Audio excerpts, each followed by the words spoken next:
जी, अस्सलाम वालेकुम। उम्मीद है कि आप तमाम दोस्त खैरियत से होंगे और आज का दिन भी ट्रेडिंग के हवाले से अच्छा गुज़रा होगा। एक अच्छा दिन चंद दिनों के बाद ख़ासकर अगर हम कल की बात करें तो बिल्कुल मार्केट में काम नहीं था। तो आज माशाल्लाह से मार्केट ने परफ़ॉर्म किया और जिस वक़्त हम टेक्निकल चार्ट पर जाएँगे, तो आज रफ़ली मार्केट की जो मूवमेंट थी वो ख़ासी टेक्निकल थी। जिस पर हमने कल भी रोशनी डाली थी, इंशाल्लाह आज इसको मज़ीद डिस्कस करने की कोशिश करेंगे। आज मार्केट में वॉल्यूम भी देखने को मिले और इसके साथ-साथ जो वॉल्यूम थे वो पूरी मार्केट में फैले।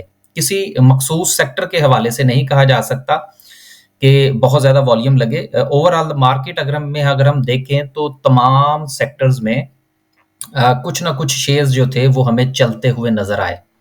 515 पॉइंट्स के इज़ाफ़े के साथ 78,000 का लेवल एक मर्तबा फिर मार्केट ने जो है वो अबूर किया। ये 76, 78, 79 इसी के दरमियान ही मार्केट घूम रही है और आज भी मार्केट जो है वो रेजिस्टेंस के करीब गई 78,500 के करीब और देन जो है वो वहाँ से मार्केट को रिजेक्शन मिली, प्रॉफ़िट टेकिंग का सामना करना पड़ा मार्केट को। ज़ाहिर-सी बात है, एक ही दिन में जब चीज़ें चलती हैं या किसी के पास अगर पुराना कोई स्टॉक रखा है और उसको थोड़ा-सा प्रॉफ़िट मिलता है, तो जिस तरह की मार्केट इस वक़्त चल रही है जब से गुम-गू की कैफ़ियत है, ख़ास तौर पर आईएमएफ के हवाले से, तो ज़्यादा जो है वो एतमाद नहीं बन रहा। तो जहाँ पर प्रॉफ़िट मिलता है, उसको हासिल करने की कोशिश की जाती है। हमारी तरफ भी यही कोशिश होती है कि जो प्रॉफ़िट मिले उसको ले लिया जाए।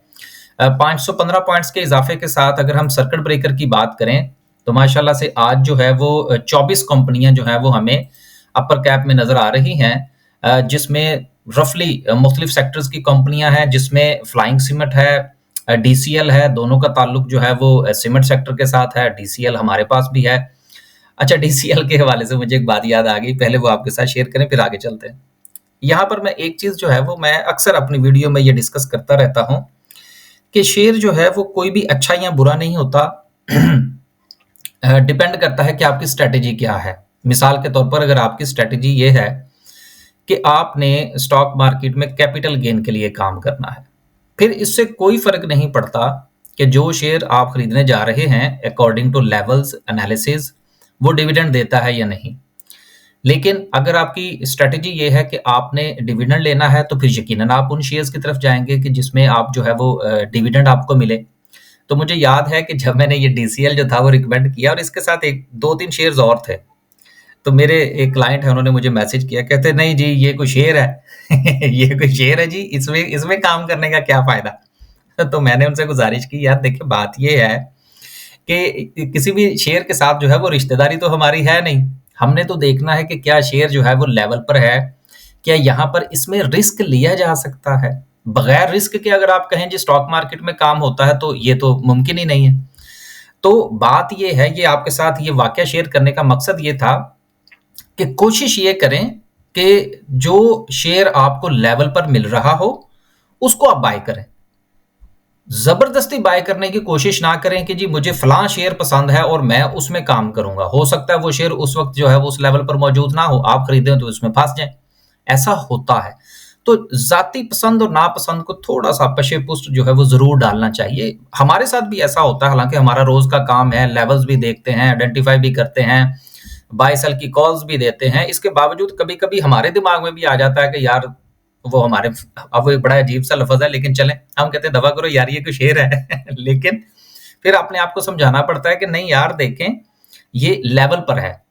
तो लेवल को जब तक आप अंडरस्टैंड नहीं करेंगे, उसमें अपने आप को अपना जो साइको एनालिसिस है, जब तक वो नहीं करेंगे, मसाइल का सामना रहेगा। आगे चलते हैं जी।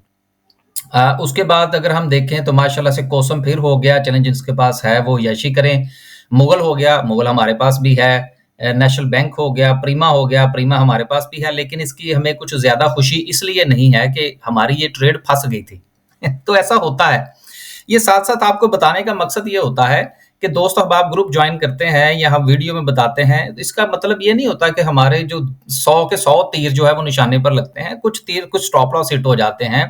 मसलन आज की मैं आपको बात बताता हूँ। हमने एक शेयर रिकमेंड किया, रिकमेंड करने के बाद मुझे अंदाज़ा हुआ कि यार लगता है कि ये गलत हो गया काम। तो मैंने ग्रुप में मैसेज कर दिया कि यार इसमें से एग्ज़िट कर लें। होता है। जब तक हम अपने ही डिसीजन को जो है वो इस नज़र से नहीं देखेंगे या उसको कवर करने की कोशिश नहीं करेंगे कि यार ये गलत फैसला हो गया, वक्त पर इसमें से जो है वो एग्जिट ले लिया जाए, तो इसमें कोई बुराई नहीं है, कोई मुजायका नहीं है। मकसद क्या है? मकसद ये है कि जो रिस्क फैक्टर है उसको मिनिमाइज किया जाए। आगे चलते हैं जी।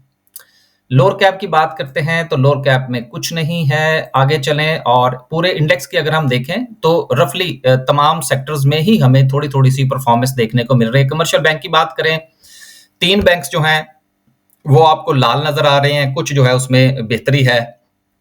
फर्टिलाइज़र की बात करें तो बहरहाल ये सारा ही चलता हुआ नज़र आया।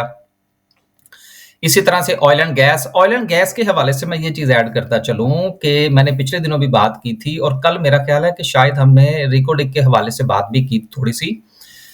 इस वक़्त जो सिचुएशन है उसमें ऑयल एंड गैस सेक्टर गुज़िश्ता काफ़ी अरसे से डिप्रेस नज़र आ रहा है। लेकिन अगर आप खबरों की कंटिन्यूटी देखें तो गुज़िश्ता 1 महीने का अगर आप जायज़ा लें तो चाहे उसमें पीपीएल हो, उसमें ओजीडीसी हो, उसमें पोल हो, उसमें माड़ी पेट्रोलियम हो, इनकी डिस्कवरीज़ जो हैं वो उसमें आपको कंटिन्यूटी नज़र आ रही है। तो जिस वक़्त ये रेवेन्यू ऐड होगा तो फिर इनकी ईपीएस भी बेहतर हो जाएँगी और जब इनकी कमाई बेहतर होगी तो गो ख़ासकर जो इसमें अगर आप ओजीडीसी को देख लें तो उसका पैसा जो है वो रिकोडिक में भी इन्वेस्टमेंट है उसकी। माड़ी पेट्रोलियम के शेयर्स भी जो है वो ओजीडीसी के पास हैं। अब ये मैं किसी को रिकमेंड नहीं कर रहा कि वो ओजीडीसी खरीद ले, सिर्फ बात करने का मकसद ये है कि सितंबर आने वाला है और मैंने आपसे कहा था कि 30 तारीख तक रुक जाएं और फिर उसके बाद जो है वो आप अपने मामलात को देख लीजिएगा, तो इंशाल्लाह 30 तक बहुत सारी चीजें जो है वो क्लैरिटी की तरफ चली जाएंगी। पावर जनरेशन की बात करें, इसमें भी 50-50 नजर आ रहा है। सीमेंट सेक्टर आज माशाल्लाह से परफॉर्म किया, आईटी में भी 50-50 है। देन सो एंड सो सूरत हाल जो थी वो बेहतर रही। पॉइंट्स की बात करें तो सबसे ज्यादा कमर्शियल बैंक्स ने पॉइंट्स ऐड किए, उसके बाद fertiliser, then cement, then pharmaceuticals and so फिर हमें रिफाइनरीज और सारे के सारे जो सेक्टर हैं उनमें थोड़ी थोड़ी सी जो बाइंग है वो देखने को मिली। मार्केट थोड़ा सा हिली है आज गुज़िश्ता 2-3 दिन स्टे करने से के बाद।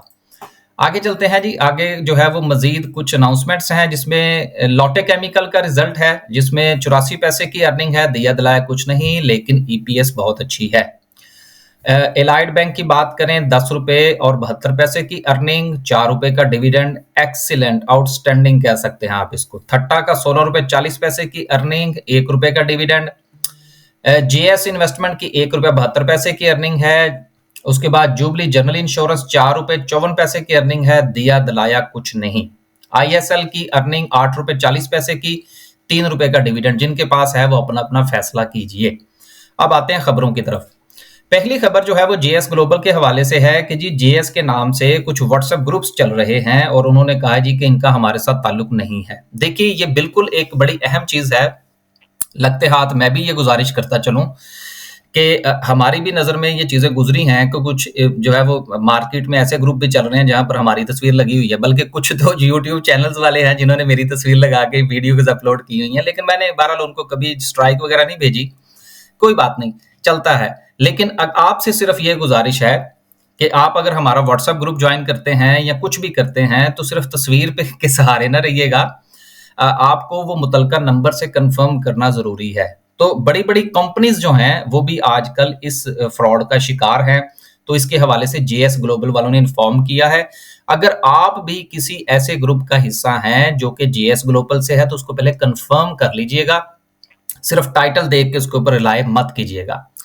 अगली खबर जो है वो क्रिसेंट स्टील के हवाले से है जिनका जो है वो कॉन्ट्रैक्ट मिला है, एक्सटेंड हो गया है जिनका कि वो मजीद जो है वो पाइप्स देंगे। तो इनकी जो प्रॉफिटेबिलिटी है वो आने वाले दिनों में मजीद बेहतर हो सकती है। अगली खबर जो है वो बिग बर्ड के हवाले से है कि बिग बर्ड फूड जो है ये अपनी प्रोडक्ट्स को जो मुख्तलिफ जो बी टू बी जो है वो इंक्रीज करने जा रहे हैं कि जिस तरह से मुख्तलिफ केटरिंग कंपनीज हैं उनके साथ राब्ता करके और उनके ज़रिए से अपना माल जो है ये बेचेंगे तो इनकी सेल्स में इजाफा होगा। जब सेल्स में इजाफा होगा तो ऑटोमेटिकली रेवेन्यू बढ़ेगा तो प्रॉफिटेबिलिटी बढ़ेगी।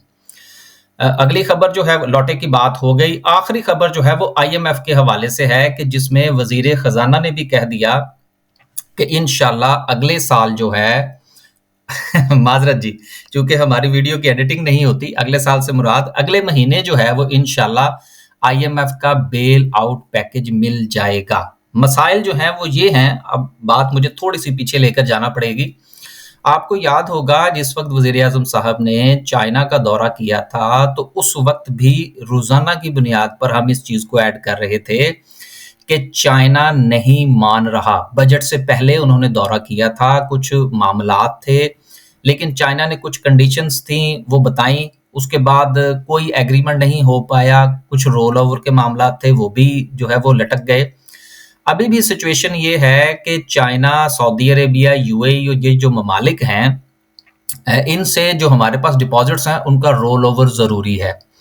अभी तक की जो इतलात हैं वो ये हैं कि कुछ जो हर्डल्स थी उनको जो है वो आहिस्ता आहिस्ता, पिछले दिनों आपने सुना होगा कि डार साहब ने भी चाइना का दौरा किया था, तो ये जो दौरे हुए हैं पिछले दिनों, इनमें इन तमाम मामलात पर डिस्कस कर लिया गया है और उम्मीद ये की जा रही है कि अगले चंद दिनों तक ये कंफर्मेशन मिल जाएगी, जिसके बाद आईएमएफ का जो मुआहदा है उसकी राह हमवार हो जाएगी। तो करते कराते सितंबर आ जाएगा, तो सितंबर में आपको काफी क्लैरिटी मिल जाएगी कि अपनी लॉन्ग टर्म पोजीशन जो है वो आपको किस तरह से बनानी चाहिए। आखिर में हमारा जो व्हाट्सएप ग्रुप था, माशाल्लाह से आज बहुत अच्छी जो है वो सूरत हाल रही। मुगल जो था वो कैप हो गया हमारा, इसके साथ जो दीगर थे शेयर्स, उसमें हमारा माशाल्लाह दीवान सीमेंट बड़ा अच्छा चला, वो कैप हो गया। इसके साथ जो था वो हमारा फौजी फूड बड़ा अच्छा चला। 8 रुपए 22 पैसे की जो है वो इसकी हमारी बाय की कॉल थी। 860 का हमारा पहला प्रॉफिट टेकिंग लेवल था जो आज हिट हुआ। बैंक इस्लामी हमारा बड़ा अच्छा चला आज। 21 रुपए 90 पैसे की कॉल थी। 22 रुपए 70 पैसे का पहला टारगेट था जो आज अचीव हुआ। बाकी इंशाल्लाह कुछ और भी हैं, लेकिन वो कल की वीडियो में शामिल करेंगे। तो आप भी अगर हमारा व्हाट्सएप ग्रुप ज्वाइन करना चाहते हैं तो दिए गए नंबर पर राब्ता कीजिए। नंबर अगर यहाँ पर हुआ, जी बिल्कुल ये नंबर है, आप इस नंबर पर राब्ता कीजिए और इन्फॉर्मेशन ले लीजिए। यहाँ पर मैं एक चीज और ऐड कर दूं, पहले हमारा सिर्फ एक ही ग्रुप हुआ करता था और वो था ये वाला जो यहाँ पर अगर होता, ये वाला बाय सेल का ग्रुप था। अब हमने क्या किया है कि हमने साथ में एक स्विंग ट्रेड का ग्रुप भी बना दिया है, यानी कि अगर आप हमारा बाय सेल का ग्रुप ज्वाइन करते हैं तो आप ऑटोमेटिकली हमारे स्विंग ट्रेड के ग्रुप में भी ऐड हो जाएंगे। इसमें फिर हम करते इस तरह से हैं कि अगर कुछ शेयर्स हमें लगते हैं कि वो थोड़ा सा स्लो हैं और उनको हम थोड़ा सा स्विंग ट्रेड के लिए लेकर जा सकते हैं, तो उनको सेपरेटली जो है वो हमें फिर हम जो है वो उसको यहाँ पर बता देते हैं, ताकि वो दोस्त अहबाब जो हैं वो अपने मुताबिक उसका फैसला कर सकें। अगर आप ग्रुप ज्वाइन करना चाहते हैं तो ग्रुप ज्वाइन कर लीजिए। अब चलते हैं वापस और डिस्कस करते हैं आज की कैंडल को। कैंडल की बात करें तो कल भी जो हमने जिक्र किया था वो कुछ इस तरह से था कि जी देखिए, मार्केट जो है वो अपना यहाँ पर डबल बॉटम बनाया, फिर वो ऊपर गई, फिर वो फंस गई, देन वो नीचे आई, तो यहाँ से चांसेस हैं कि मार्केट जो है वो ऊपर जाएगी। तो देन मार्केट की आज की परफॉर्मेंस 90% आप कह सकते हैं कि टेक्निकल थी। वॉल्यूम्स ने भी मार्केट को सपोर्ट किया। अब सवाल ये पैदा होता है कि मार्केट के पास इस वक्त जो स्ट्रॉन्ग रेजिस्टेंस है वो 78,500 की है। अब इसको हम स्ट्रॉन्ग रेजिस्टेंस क्यों कहते हैं, इसमें अगर आप गौर कीजिए कि कितनी बार मार्केट जो है एक दो, क्योंकि यहां पर तो वापस आ गई थी ना मार्केट, तो चले हम इसको डबल कंसीडर कर लेते हैं। फिर यहां पर आप देखिए मार्केट जो है वो रेजिस्टेंस देती रही, यहां पर देखिए रेजिस्टेंस दी, यहां पर देखिए रेजिस्टेंस दी, और आज भी रफली जो मार्केट है वो उसी जोन से वापस आई है। लेकिन अगर आप कंटिन्यूटी देखें कि जब भी मार्केट जो है वो इस लेवल पर पहुंची है, चाहे वो आप यहां पर देख लीजिए, आप यहां पर देख लीजिए, या आप यहां पर देख लीजिए, तो हर जगह पर आपको थोड़ा सा देखने में नजर आएगा कि सस्टेनेबिलिटी है। आज का जो मार्केट का ऊपर का सफर था ये थोड़ा सा सस्टेनेबल था। आपने कोई भी पोजीशन बनानी है, जब तक मार्केट 78,500 से ऊपर क्लोजिंग नहीं देती, क्लोजिंग से मुराद ये है कि वहां पर स्टे करना, तब तक कोई लंबी कॉल जो है वो शायद लेना मुनासिब नहीं होगा।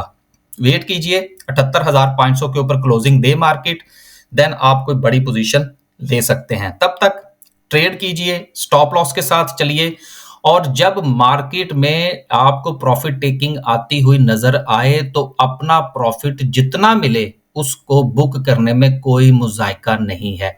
तो 78,500 जो है इसके ऊपर क्लोजिंग होगी तो इंशाल्लाह मार्केट जो है वो अपने इस जोन में से निकल जाएगी जहां पर वो बार बार टकरा रही है। इजाजत दीजिए, अल्लाह हाफिज।